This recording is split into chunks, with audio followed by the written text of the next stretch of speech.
여러분, 오늘 유다서 1장 6절에 보니까 자기 지위를 지키지 아니하고 자기 처소를 떠난 천사들은 큰 날의 심판까지 영원한 결박으로 흑암에 가두신다, 이런 말씀이 나와 있습니다. 여러분이 잘 아시는, 아마 들어보신 그 천사 중에 루시퍼라고 알려진 인물이 있었죠, 그죠? 그 천사라 인물이라고 해야 될지 적절한 표현인지 모르지만, 그런데 그가 굉장히 여러분 음악적인 재능과 여러 가지 재능이 아주 탁월했습니다. 근데 그 너무 재능이 뛰어나다 보니까 교만해져서 어떻게 했다고 그래요? 하나님과 같이 되고자 하는 마음이 있었다고 그러죠. 그래서 하나님께 대항하다가 어떻게 됐습니까? 저 지옥의 흑암의 어두운 곳에 떨어지게 됐습니다. 자신에게 주신 위치, 자리가 있는데 그 자기 자리를 이탈해서 원수막이 사단이 되고 땅에 떨어지는 그런 어둠의 존재가 됐다고 합니다. 창세기에도 보니까 아담과 하와가 나오는데 하나님이 주신 그 에덴 동산에서 아주 행복하고 기쁘게 잘 살았습니다. 그런데 어느 날 어떻게 돼요? 이 뱀의 유혹을 받아서, 사단의 유혹을 받아서 하나님과 같이 되고자 하는 그 교만한 마음에 선악과에 손을 댔다가 결국은 어떻게 돼요? 에덴 동산에서 추방당하고, 그리고 해산의 수고와 또 인간의 땀을 흘려야 되는 여러 가지 이 땅의 고통들을 짊어지게 되었습니다. 이걸 우리가 이제 그 자리를 지키지 못했는데 신학적인 용어로는 실존적인 위치다, 자리다, 이렇게 말할 수 있습니다. 그러니까 내가 실제로 있어야 되는 그 자리에 있어야 되는데 오늘 그 자리에 있지 못한 성도들이 있어요. 오늘 저와 여러분은 다 옆에 분하고 승리했습니다. 다 자기 자리를 찾아오신 거예요, 그죠? 거룩한 주일 안식일 날 하나님 앞에 예배드리러. 근데 오늘 보니까 이제 몇 분이 있어야 되는데 자리를 지금 못 찾고 계신 분이 계신 것 같아요. 자기 자리에 있을 때 여러분 행복하고 또 기쁨이 넘칠 줄 믿습니다. 그래서 제일 처음에 그 하나님이 아담을 찾아오셔서 하신 말씀 뭐예요? 아담아, 네가 어디 있느냐? 네 자리가 거기가 아닌데 너 왜 거기 가서 앉아있니? 너 여기 있어야 되는데 왜 그러고 있니? 그런 말씀이에요. 오늘 사랑하는 성도 여러분, 주님의 음성을 들을 수 있기를 주님의 이름으로 축원합니다. 전혜성 박사라는 분이 섬기는 부모가 자녀를 큰 사람으로 키운다, 또 뭐 엘리트보다는 사람이 되어라, 이런 책을 쓰신 분이 계십니다. 근데 이분이요, 가족 8명이 박사학위가 무려 11개예요. 그러니까 한 명이 막 갖다 2개, 뭐 이렇게 3개 이렇게 가지고 있나 봐요. 그게 대단하죠. 근데 이 가정에서 정말 미국 아이들도 가기 어려운 명문대학에 입학하고, 또 미국 국무부 차관부, 뭐 매사추세츠 주보건부 뭐 장관, 뭐 하버드 대학 공공보건 대학 부원장, 대학원 부원장, 아주 뭐 그냥 그 의리의리한 그런 직책들을 이렇게 그 자녀들이 받았어요. 그래서 야, 어떻게 이렇게 이민 자녀가 이렇게 잘 되고 성공할 수 있을까? 그 비결들을 물을 때 이분이 책에다가 이런 얘기를 써놓는 거예요. 한번 따라하십니다. 섬기는 사람이 됩시다. 첫째는 자녀들에게 왜 공부를 해야 되나 이유를 가르쳐야 되는데, 그 이유가 뭐냐? 너희는 섬기는 사람이 되라. 하나님의 사랑을 전하는 사람이 되라. 그러려면 열심히 공부해서 훌륭한 사람이 돼서 더 많은 사람들을 어떻게 돼? 도와주라, 이 말씀이죠. 그래서 그 자녀들에게 이런 마음을 가르쳤더니 이 자녀들이 열심히 공부해서 이렇게 훌륭하게 됐다는 거예요. 우리 옛날 그 말에도 어른들도 그런 말씀 하셨더라고요. 재주가 덕을 앞지르면 안 된다. 뭐가 앞지르면 안 돼요? 재능이나 재주가 덕을, 인간됨이나 그 인격을 앞서면 안 된다. 저도 이 글을 읽으면서 굉장히 좀 도전이 되더라고요. 여러분, 지금 재능 있는 사람들 너무 많죠? 그죠? 지금 뭐 10대, 20대, 30대 막 아이돌들 아주 스타 아닙니까? 그죠? 노래도 잘하고, 뭐 머리도 좋고, 얼마나 똑똑합니까? 그런데 세상이 더 아름다워집니까? 세상이 더 사실은 좀 각박해집니까? 대답들을 안 하시는 것은 어찌함인지요? 제가 느낄 때는 좀 각박해지는 것 같아요. 왜 그럴까요? 재능은 뛰어난데 덕이 없는 거예요. 사랑이 없는 거예요. 섬김이 없는 거예요. 저도 이 이야기가 좀 많이 찔리더라고요. 야, 잘났다고만 할 게 아니라 먼저 어떻게 돼요? 인품이 되고 인성이 되고, 우리 하나님의 사람들은 신앙이 먼저 되면 재능은 그 다음인 거예요. 근데 지금 이 시대는 어떻게 돼요? 재능을 앞세우니까 거기 사랑이 없고 섬김이 없는 거죠. 그래서 이 가정이 미국에서도 그 동양인 미국계 가정 중에 미국 교육부 상을 받을 정도로 아주 그런 유명한 가정이 있다고 합니다. 디모데후서 2장 20절에 보니까 큰 집에는 금그릇과 은그릇이 있을 뿐 아니고 나무 그릇과 질그릇도 있다고 그럽니다. 천이 쓰는 것도 있고 또 귀하게 쓰는 것도 있는데 중요한 건 뭐라고 그래요? 끝에 보니까 거룩하고 주인의 쓰심에 합당하며 모든 선한 일에 준비함이 되리라. 할렐루야. 할렐루야. 여러분 오늘 어떻게 아침에 무슨 일이 있으셨어요? 목소리들이 이렇게 하나도 안 나요. 할렐루야. 할렐루야. 네. 아멘 소리가 그래도 작아요. 우리 두 손 들고 한번 하겠습니다. 할렐루야. 손 안 드신 분이 3분 계셔서 다시 한번 하겠습니다. 할렐루야. 네. 우리 김필립 청년이 손을 또 안 들었네. 다시 해야 되겠는데 집에 가서 해결하겠습니다. 하나님이 쓰시기에 합당한 게 제일 중요한 거예요. 여기 목사가 얼마나 설교를 잘하느냐 이게 중요한 게 아니라는 거예요. 하나님이 쓰시는 곳에 가 있어야 저는 하나님 기뻐한 사람인 거예요. 제가 아무리 막 찬양을 위레벨만을 넣지 막 이러면서 해도 하나님이 원하신 자리에 있지 않으면 아니라는 거예요. 내가 막 재물이 많아도 주님이 원하시는데 쓰임받지 못하면 무슨 상관입니까, 여러분? 저는 여러분, 이게 뉴스 볼 때 가끔 이제 연말 연시 보면 한국은행 이렇게 비춰주면서 돈다발, 요새는 옛날에 파란 거에 대해서 노란 거잖아요. 그죠? 5만원짜리 막 쌓여가지고 막 이런 거 보여주잖아요. 그죠? 막 그게 몇 천, 몇 억 막 이렇게 될 거 아니에요. 근데 여러분, 그게 저와 상관이 있습니까? 저와 상관이 별로 없어요. 아무리 많이 가지고 있으면 뭐 할 거예요? 주님이 쓰시고자 하는데 헌신하지 않는데 몇 억을, 몇십억을, 몇백억을, 몇천억을 가지고 있으면 여러분 집이 몇 채고 뭐가 얼마면 땅이 얼마면 무슨 소용이 있을 거예요? 다 여러분 거면 주님은 상관이 없으신 거예요. 아무리 내가 악기를 잘 연주해도 오늘 이렇게 우리 원로 목사님 사모님하고 권사님처럼 아침부터 나와서 막 연주하면 이 소리를 듣고 참 은혜를 받고 찬양도 참 복되고 그래서 저는 우리 예수 믿는 사람은 노래방 갈 필요가 있어요 없어요? 또 대답들 안 하시네 또. 갈 필요 있어요 없어요? 예. 어차피 간 건 어쩔 수 없고 앞으로는 갈 필요 없어요. 왜? 교회만 오면 그냥 건반에다가 바이올린에다가 그냥 드럼에다가 그냥 올 세션으로 악기가 다 연주가 되니까 할렐루야. 또 저 큰 교회 가면 오케스트라가 반주해 주잖아요. 그죠? 거기서 크게 부르세요. 거기 가서 돈 내고 마이크 붙잡고 뭘 또 불빛 반짝반짝 하는 데 가가지고 꼭 어두운 데 좋아하는 사람들이 있어요. 그 좋아하지 마시고, 예. 그게 너무 좋아요. 그죠? 그런데 이런 재능이 주님이 쓰시고자 하는 자리에 있을 때 빛을 발하는 줄로 믿습니다. 교회에 있다고 다 쓰임받는 것도 아니고 예수님 믿는다고 다 쓰임받는 것도 아니에요. 피아노 잘 친다고 다 쓰임받는 게 아닙니다. 하나님이 쓰시고자 하는 자리에 있어야 쓰임받을 줄 믿습니다. 그러면 여러분 오늘 어떤 자리에 있어야 그럼 쓰임받을까? 한번 따라 하시겠습니다. 위기의 때 기도의 자리에 있는 자가 쓰임받습니다. 오늘 여기 말씀에 우리 지난주에 주님께서 십자가 지시기 전에 대제사장의 기도, 우리를 위해서 대속의 제물로 이 땅에 오셔서 우리를 위해서 기도하시고 난 후에 오늘 기드론 시내를 건너서 겟셋마네 동산으로 가셨습니다. 그런데 말씀에 표현해 보니까 거기 가끔 모이는 곳이다 이렇게 돼 있어요. 누가복음 22장에는 습관을 쫓아 감람산에 가심에 이렇게 돼 있어요.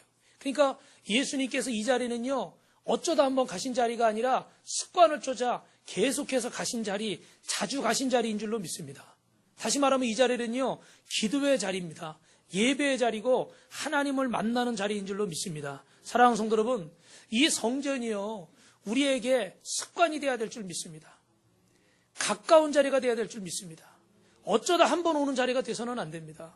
기도의 자리는 매일매일 우리가 운전을 할 때나 가정에 있을 때나 직장에 있을 때나 어디에 있을 때나 여러분 항상 주님과 기도하시길 바랍니다. 할렐루야. 기도를 통해서 주님을 만나는 거예요. 우리 주님은 이 위기의 때에 기도의 자리로 가셨습니다. 하나님을 만나기 위해서. 그런데 사도 바울 옆에 있어야 했던 데마라는 사람은 어떻게 했습니까? 세상으로 가버렸다고 그래요. 세상이 좋아서. 그가 있어야 될 자리 그 자리가 아니었는데. 그런데 여러분 아시는 히스기야 왕은 열왕기하 19장에 보니까 이 배척관도의 위기 상황 앞에서도 그 사내린의 협박 편지를 받고도 그 편지를 가지고 어디 갔다고 그럽니까? 하나님의 성전에 올라갔다고 그래요. 그리고 그 앞에 펼쳐놓고 기도했답니다.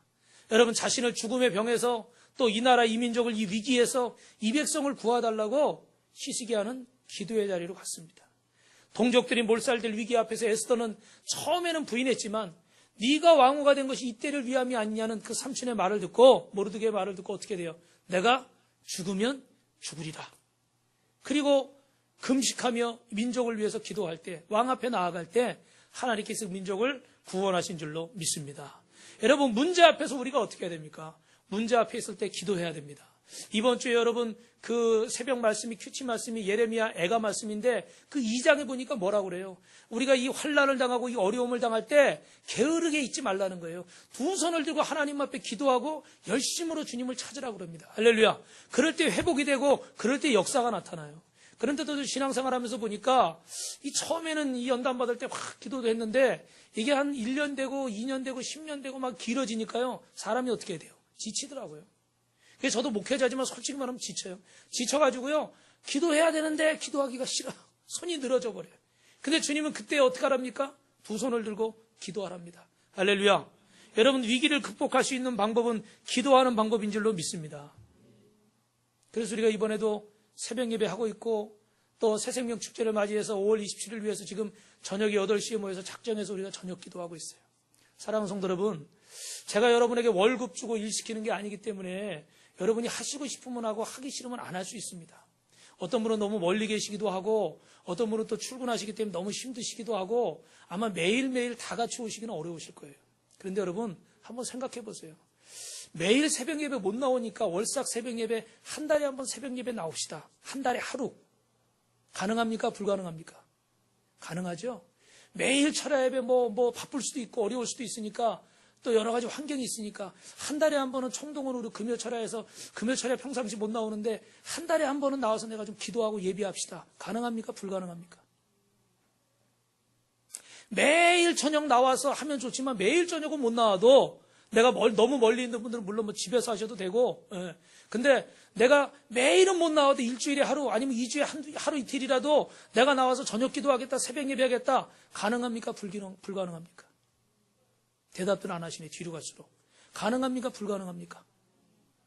대답들 하세요. 대답할 때까지 할 거예요. 가능합니까? 불가능합니까? 대답 끝까지 안 하실 거예요? 다시 한번 여쭐게요. 오늘 손님도 와 계십니다. 가능합니까? 불가능합니까? 가능하죠. 그런데 왜 기도 안 하세요? 여러분과 저는 이 땅에서 만난 거기 때문에 우리 작년에 이사들 많이 갔잖아요. 그죠? 그러니까 몇 년 만나고 여러분 이사 가실 수도 있어요. 그러나 주님과의 만남은 천국 가는 순간까지 영원입니다. 이 말씀은 제가 여러분들 우리 빛과 소금 교회에 있는 동안에 여러분들을 부려먹기 위해서 드리는 말씀이 아니라 목자로서 하나님이 주시는 꼴을 먹여야 되는데 마땅히 기도해야 될 때 기도할 수 있는데 왜 이렇게 기도에 게을르십니까? 다시 말씀드립니다. 매일 나오라는 게 아니에요. 왜 기도한다고 그러는데 왜 나는 요래입니까? 왜 나는 항상 이유가 있어요. 여러분들 세상에서 보시잖아요. 교회에도 구경꾼이 있고 말꾼이 있고 일꾼이 있다고 그러잖아요. 그죠? 그런데 보니까 우리 교회는 회방꾼은 없는 것 같아. 근데 한국에 1000만의 기독교인이 있는데 회방꾼은 얼마 안 될 거예요. 일꾼도 얼마 안 되고 대부분은 죄송합니다. 무슨 꾼일까요? 대부분은 아마 구경꾼일 것 같아요. 근데 구경꾼에는 이유가 여러 가지가 있죠. 환경이. 근데 저도 한 말씀만 더 드리면 저희 노예가 어떤 교회 때문에 아주 신문에도 오르내리고요. 아주 좀 시끄러워요. 몇 년 전부터. 그래서 저도요. 작년부터 노예를 별로 가기가 싫어요. 왜냐하면 가면 무슨 얘기인지 아시죠? 으르렁 하고 막 그냥 이러니까 뭐 법으로 뭐 한다고 그러고 맨날 뭐 문자 오는 거 보면은 뭐 고소한다고 그러고요. 아, 근데 도대체 왜 그런지 모르겠어요. 그래서 저도 가기가 싫어요. 그래서 저도 구경꾼이 돼버렸어요. 여러분 그럴 수도 있습니다. 뭐 여러 가지 상황이 있어요. 그런데 오늘 여러분 하나님께서 이 위기의 때에 기도의 사람을 예배자를 찾으시는 줄로 믿습니다.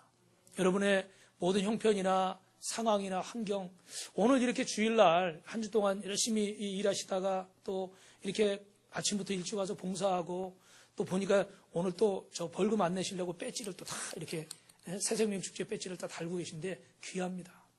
여러분 귀하지 않아서 제가 이 말씀 드리는 게 아니라 달리는 말에 뭐 하라고 그래요? 채찍을 더 하라고 하잖아요. 안 달리는 건요 어떻게 할 수도 없어요. 예. 달리는 말에 채찍을 더 하래요. 여러분이 못하셔서 제가 이런 말씀을 드리고 주님이 이런 말씀을 주시는 게 아니라 여러분이 잘 열심히 하고 계시는데 하나님 앞에 더 가까이 서기 위해서 할렐루야. 네. 그래서 하나님이 주시는 음성으로 들으실 수 있기를 바랍니다. 그래서 여러분 히브리서 4장 16절에 보니까 우리가 긍휼하심을 받고 때를 따라 돕는 은혜를 받기 위하여 어디 앞에 나아가자고 그래요? 읽어보세요. 은혜의 보좌 앞에 담대히 나아갈 것이니라. 사랑하는 성도 여러분, 여러 가지 여러분이 그 어려운 상황들이 계시지만 은혜의 보좌 앞에 나오기를 사모하시기를 바랍니다. 제가 이번 주 새벽에도 말씀드렸는데 옛날에 그 예수원이라고요. 저기 대천덕 신부원이 계시던 저 태백산인가요? 어디 그쪽에 있는데 예전에 하여튼간 유명했어요. 산골짜기에서 편지라고. 거기 기도실에 들어가면은 자그마한 기도실에 그렇게 써 있대요. 기도는 하는 것이 아니라 듣는 것이다. 그리고 또 이렇게 써 있대요. 한번 따라하겠습니다. 분주함은 재앙이다. 예. 기도 우리가 막 기도하잖아요. 저부터도. 근데 어떻게 돼요? 듣지는 않는 거예요. 예. 근데 왜 듣지를 못할까요? 분주해서 그래요. 그죠? 너무 바빠요. 예. 저도 한 주간을 지내면서 매주 후회를 합니다. 여러분 어떻게 뒤에 이 배경이 어떻게 이쁜가요? 마음에 드십니까? 아까 우리 전도사님은 들어오다가 여기 다른 교회 온 줄 알았다고. 예. 아니 하고 싶었는데 이게 제대로 이제 인테리어를 하려고 그러면 비용이 많이 드니까 못 하고 있다가 이제 하여튼간 제일 가격이 싸게 드는 방법으로 한번 바꿔봤어요.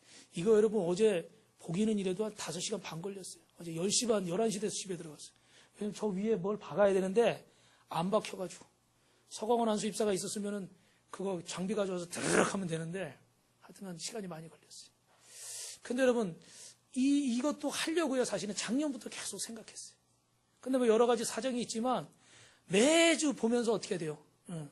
해야 되는데. 근데 뭐가 먼저예요? 중요한 일이 먼저예요? 급한 일이 먼저예요?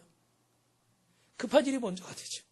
저도 매일 결심하는데 급한 일이 먼저가 되는 거예요.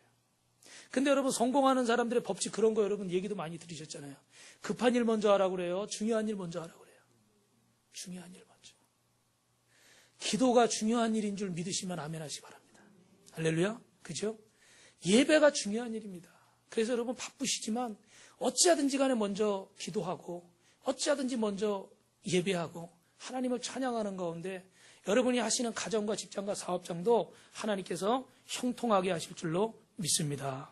여러분 이것에 대해서 한 가지 말씀만 더 드릴게요. 세계 인류은행 중 하나인 영국 로이드은행 서울지점장 박종훈 집사님이라는 분이 계세요.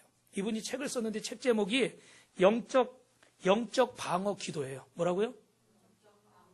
영적 기도면 기도지 또 영적 방어 기도는 뭔가? 결론은 뭐냐면 이분이 하루에 7시간을 기도한대요. 야, 제가 그 전에 6시간 기도해봤거든요. 6시간. 근데 그때는 기도원 사역할 때이기 때문에 설교만 하면 되니까 다른 걸 안 해도 되니까.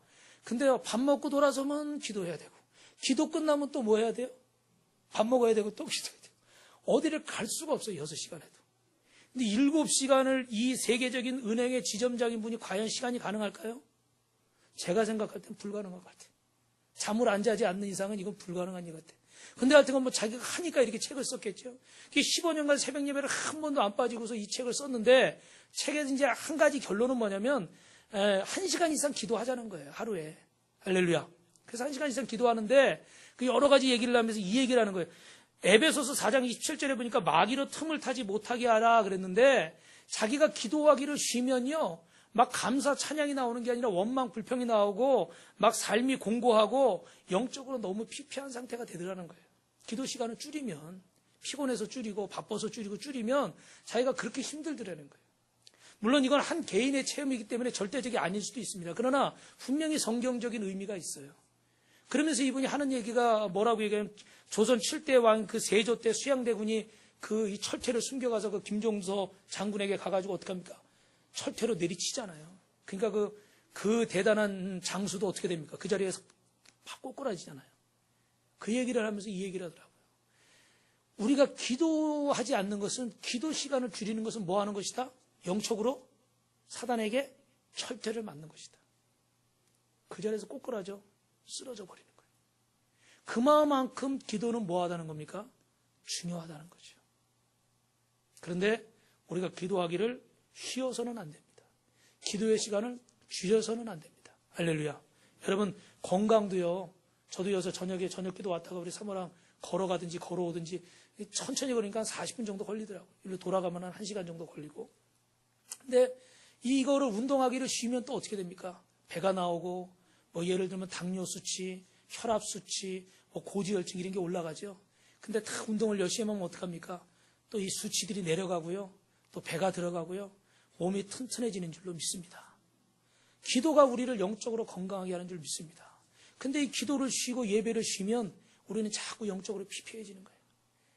겉으로는 막 아닌 척하지만 시들어버리는 거예요. 디모데전서 2장 8절에 보니까 그러므로 각처에서 남자들이 분노와 다툼 없이 거룩한 손을 들어 기도하기를 원하노라 그랬습니다. 우리 여기 남자분들 계시지만 우리 또 남자분들은 직장생활 하시다 보면 더 바쁘시니까 그런 경우들이 또 더 있겠죠, 그죠? 그런데 그럴수록 어떻게 해야 됩니까? 더 기도해야 됩니다. 어떤 분이 택시 타셔가지고 이제 택시 운전사한테 전도를 했어요. 그랬더니 이 택시 운전사들도 손님들마다 말 거니까 귀찮잖아요. 그러니까 우리 마누라가 교회 잘 다닙니다 그랬어요. 그랬더니 이분이 참 할 말이 없어요. 내리면서 뭐라고 그랬을까요, 여러분? 제가 전에 한번 말씀드렸는데 천국은 합승이 안 됩니다. 부인이 아무리 예수 잘 믿으면 뭐예요? 남편하고 자식하고는 상관이 없어요. 나는 내 믿음으로 구원받는다는 거예요. 그러니까 여러분, 내 아내가 기도하니까, 내 아내가 새벽 기도하니까, 우리 어머니 아버지가 새벽 기도하니까 아니요. 구원은 나와 하나님과의 관계에서 이루어지는 거예요. 내 부모의, 내 가족의 기도를 통해서 내가 복을 얻을 수는 있습니다. 왜? 하나님 잘 믿는 자손은 천대가 복을 받는다고 그랬습니까? 그러나 구원은요, 나와 하나님과의 관계입니다. 절대 구원은 이 택시 운전사처럼 내 마누라가, 내 남편이, 내 부모가, 어느 누구가가 대신해 줄 수 없습니다. 할렐루야. 여러분, 기도하지 않는 신앙의 유형은 여러 가지가 있는데요. 제가 재밌게 말씀드리겠습니다. 할 일이 많아서 기도할 시간이 없다고 하는 바쁘다 형이 있고요. 기도를 해야 된다고 말만 하면서 기도하지 않는 망설임 형이 있습니다. 오늘도 여러분 망설이지 않기를 주님의 이름으로 축원합니다. 또 한두 번 기도해보다가 그만두는 포기형이 있어요. 포기. 좀 기도했는데 안 된다는 거예요. 근데 어떻게 됩니까, 여러분? 기도는 언제까지 해야 되는 거예요? 응답받을 때까지. 할렐루야. 하나님께서 알아서 해주신다고 해서 기도하지 않는 천하태평. 하나님 나 사랑하시는데 뭐 알아서 해주시겠지 뭐. 이런 겉으로 볼 때는 아주 믿음이 좋아 보여요. 예. 또 자신의 신세 타령만 하다가 끝내는 넋두리형. 제가 그럴 때가 있어요. 주여 아버지 맨날 넋두리만 하다가 정작 제대로 기도를 못하고 한숨만 쉬다 끝날 때가 있어요. 대중 기도를 유창하게 잘하는데 실제 기도 생활은 안 해요. 대표 기도 하라고 그러면 다 합니다. 그런데 개인 기도 시간은 어떻게 해요? 없어요. 여기 있는 목회자도 그럴 수 있어요. 설교는 하니까 말씀은 보고 또 앞에서 기도하니까 기도를 하는데 개인 기도 시간이 없을 수 있어요. 그죠? 근데 여러분 그런 말씀은 하나님의 성령이 역사하시잖아요. 얘기는 듣기 좋아요. 아주 좋은 예와 재밌는 이야기, 아주 그럴싸한 내용. 그런데 변화는 있습니까? 변화가 없습니다. 그때 저도 매일 마음에 매번 오늘도 설교하면서 제일 부담스러운 건 뭡니까? 이 말씀을 듣고 우리 성도들에게 하나님의 역사가 나타나야 되는데 제가 말만 잘한다고 해서 역사가 나타나느냐? 그렇지 않아요. 설교 내용도 중요하지만 성령이 원하시는 말씀이 돼야 역사가 나타날 줄 믿습니다. 그러려면 뭐 해야 됩니까? 기도하고 준비해야 돼요. 기도만 쫙 써가지고 대표 기도만 하고 개인 기도 시간을 갖지 않는다. 그건 가짜 기도입니다. 껍데기만 있는 기도예요. 그 기도에는 그 설교에는요 하나님의 능력이 나타날 수가 없어요. 그래서 우리는 하나님 앞에 무릎 꿇어야 될 줄로 믿습니다. 기도는 아무나 하나 이 핑계 저 핑계 대면서 자기 핑계형, 좀 전에 말씀드렸던 건 과시형, 남한테 보이려고만 하는 기도, 또 기도하기를 간절히 원하지만 게을러서 못하는 게으름형, 어떻게 기도하는지를 몰라서 기도하지 않는 무지형이 있습니다. 사랑하는 성도 여러분, 어려운 문제가 있습니까? 답답한 문제가 있습니까? 은혜의 보좌 앞에 나아갈 수 있기를 주님의 이름으로 축원합니다. 이렇게 기도의 자리로 나아갈 때 우리가 하나님 앞에 구원의 통로로, 축복의 통로로 쓰임받는데, 두 번째 어떻게 또 구원의 통로로 쓰임받을 것인가? 한번 따라 하시겠습니다. 넘어짐이 아니라 깨어짐의 자리로 나아가야 됩니다. 여러분, 이 얘기는 조금 어려우니까 짧게 할 테니까 잘 들으십시오. 오늘 예수님을 팔고자 하는 가룟 유다가 여러 명의 이 군사들과 성전 지키는 하송들을 데리고 왔습니다. 그리고 예수님 있는 곳으로 와서 그 병기를 가지고 협박을 합니다. 근데 예수님이 그때 성경에 뭐라고 말합니까? 여기 보니까 너희가 누구를 찾느냐, 그지요? 그랬더니 이 사람들이 누구를 찾는다 그래요? 나사렛 예수를 찾는다 그러죠. 근데 나사렛 예수를 찾는다 그럴 때 여기 영어 성경에 보니까 제가 영어로 읽어드릴게요. They went backward and fell to the ground 이렇게 돼 있어요. 이게 무슨 얘기냐면 뒷걸음질 치다가 뒤로 넘어졌다는 거예요. 너희가 누구를 찾느냐? 예수님 물으시니까 그들이 나사렛 예수를 찾는다 그랬어요. 그리고 예수님이 뭐라고 그래요? 내가 나사렛 예수다. 마치 하나님이 누구라고 그럴까요? I am that I am. 내가 그다 말한 것처럼 내가 예수다 이렇게 말했어요. 그랬더니 이 사람들이 뒤로 물러나다가 어떻게 됐다고 그래요? 넘어졌다고 그래요. 그런데 여러분, 여기서 넘어진 게 넘어뜨렸느냐 넘어뜨리지 않았느냐 이게 중요한 게 아니라 더 중요한 건 뭐냐면 사도행전 9장에 보니까 사도 바울이 예수 믿는 사람 잡아 핍박하러 가다가 다메섹 도상에서 누구를 만났습니까? 예수님 만났죠. 그죠? 그 예수님 만나고 나서 빛으로 임하신 예수님 만나고 나서 사도 바울이 거기서 어떻게 됐다고 그럽니까? 땅에 엎드러졌다고 그래요. 그런데 거기도 영어 표현이 fell to the ground. 거기도 넘어졌다. 이렇게 돼 있어요. 근데 여러분, 이 군병들도 넘어졌습니다. 사도 바울도 넘어졌습니다. 그런데 이 두 가지 넘어짐이 똑같습니까? 다르죠. 하나는 그 주님의 신적인 권위 앞에 놀라서 뒷걸음질 차다 넘어진 거예요. 하나는 어떻게 됩니까? 그 주님의 신적인 권위 앞에서 그분의 권위 앞에 엎드리고 자복하고 꼬꾸라진 거예요. 우리 믿음의 성도들은 놀라서 뒤로 자빠지는 성도가 돼서는 안 되고 하나님의 말씀과 권위 앞에 엎드려져 순종하는 자가 되어야 될 줄 믿습니다. 할렐루야! 할렐루야! 똑같은 넘어짐입니다. 그러나 똑같지 않습니다. 우리가 왜 하나님 앞에 깨어져야 됩니까? 왜 하나님 앞에 부서져야 됩니까? 하나님 앞에 내 자아가, 내 생각이, 내 고집이 깨지기 위해서 우리는 사도 바울처럼 fell to the ground 엎드려져야 돼요. 단순히 놀라서 뒷걸음질 치다가 엎어지는 거기서 끝나면 안 된단 말이에요. 그런데 아직도 내 자아와 내 고집과 내 욕심이 깨어지지 않고 날마다 내 생각대로 신앙생활하고 내 감정대로 내 기분대로 내 키는 대로 신앙생활하고 있다면 우리는 주님 앞에 아직도 엎드려지지 않은 것입니다. 사랑하는 성도 여러분, 잘 아시죠? 그 야곱이 쌍둥이 형에게 그 자리 욕심내다가 뒤꿈치 자꾸 태어나서 형을 속이고 팥죽 한 그릇에. 근데 그가 도망하고 삼촌 라반의 집에서 깨지고 시작하고 변화되기 시작하는데 아직도 온전히 변화되지 않았어요.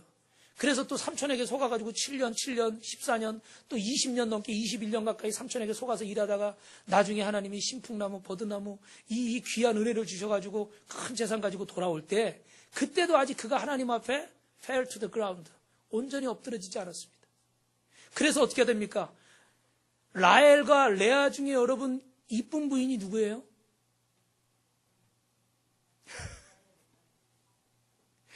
라헬을 먼저 보냈습니까? 레아를 먼저 보냈습니까? 자, 보세요. 얼마나 이 순간에도 계산적이에요. 자기가 좀 덜 이뻐하고 덜 사랑하는 덜 예쁜 부인 먼저 하인들하고 재산 좀 떼어서 보내고 이쁜 부인, 자기가 좋아하는 부인은 자기 옆에 두고 끝까지 계산적이었어요. 아직도 엎드려지지 않은 거예요.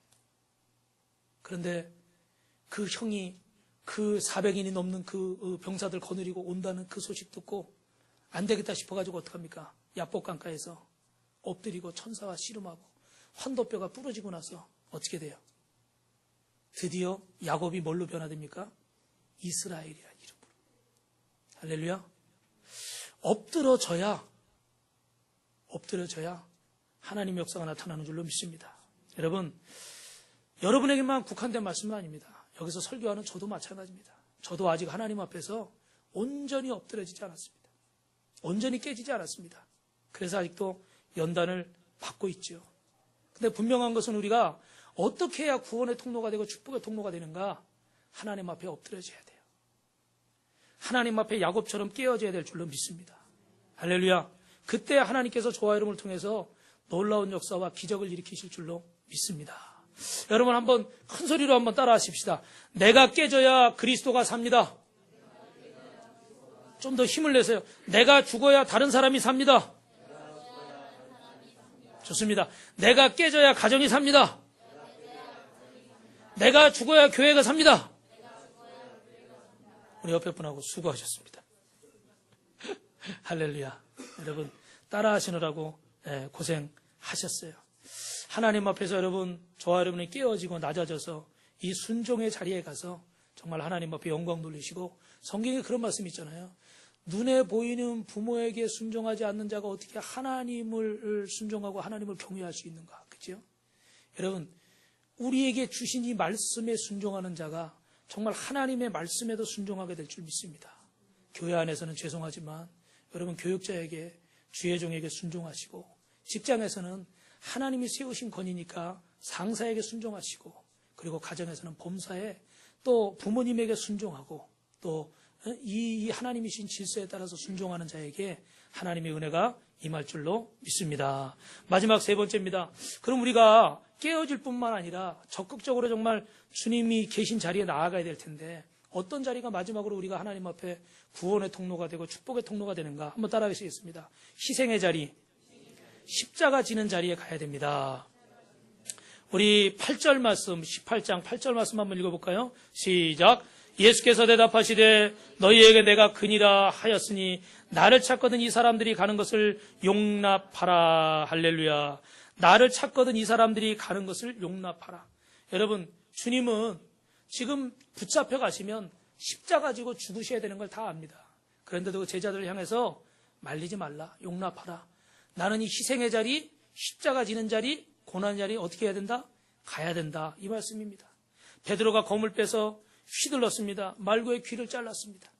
그러나 주님은 오히려 그 귀를 다시 붙여주시면서 베드로를 만류합니다. 자기가 3년 동안 함께했고 사랑하는 이 스승이 붙잡혀가는데, 죽을지 모르는 자리에 가는데, 그것도 죄가 있어서가 아니라 억울한 누명을 뒤집어 쓰고 붙잡혀가는데, 가면 불보듯이 어떤 일이 있을지 뻔히 아는데 어떻게 제자가 가만히 있습니까? 말리는 거 당연하지 않습니까? 저 같아도 아마 가만히 안 있을 것 같아요. 그런데 주님은 말리지 말라고 그러십니다. 그리고 그 뒤에 보면 또 마가복음 14장에 보면 이 안나스 대제사장 가야바, 이 나쁜 사람들이 말하기를 한 사람이 백성을 위해 죽는 것이 유익하다. 예수 한 명 죽이면 모든 게 다 조용하다. 모든 게 다 끝난다. 그래서 예수님을 분명히 십자가에서 처형할 것을 암시하는 내용도 거기 나오고 있습니다. 근데 분명한 건요, 여기 이 상황을 주목해 볼 때 12절에 보면 이 군대의 천부장과 유대인과 하석들이 예수 잡아서 걸밖에 끌고 가지만, 주님은 어떻습니까? 주님이 명령만 하시면 12영이나 더 되는 하나님의 천군 천사들이 주님의 한마디에 따라서 그들을 어떻게 돼요? 진멸할 수도 있습니다. 그런데도 주님은 그리하지 아니하시고 이 고난과 고통의 십자가를 지고 가고 계십니다. 분명히 힘이 있고 분명히 권력이 있는데, 분명히 능력이 있는데도 불구하고 붙잡혀 가십니다. 왜 붙잡혀 가십니까? 주님은 지금 억지로 끌려가는 것이 아니라 주님을 묶고 있는 이 끈은 저와 여러분을 사랑하는 사랑의 끈이고, 그분의 죽으심은 우리를 살리기 위한 구원의 죽음인 줄로 믿습니다. 제가 전에 한번 말씀드렸잖아요. 어떤 분이 40대인데 농협, 둘 다 우리 이원장 형님한테 드렸는데 농협에 근무하시는 것 같은데, 그 보니까 예수 믿는 가정이에요. 그런데 요즘 젊은이들이 아이를 안 낳으려고 결혼 안 하려고 그러잖아요. 그죠? 예. 근데 그 예수 믿는 가정이고 그런데도 아이를 안 낳는 거예요. 예. 왜 아이를 안 낳느냐? 너무 이렇게 아이 키우기가 힘들고 뭐 이렇게 막 비용이 많이 들고 그러니까 그냥 둘이 살겠다 이거예요.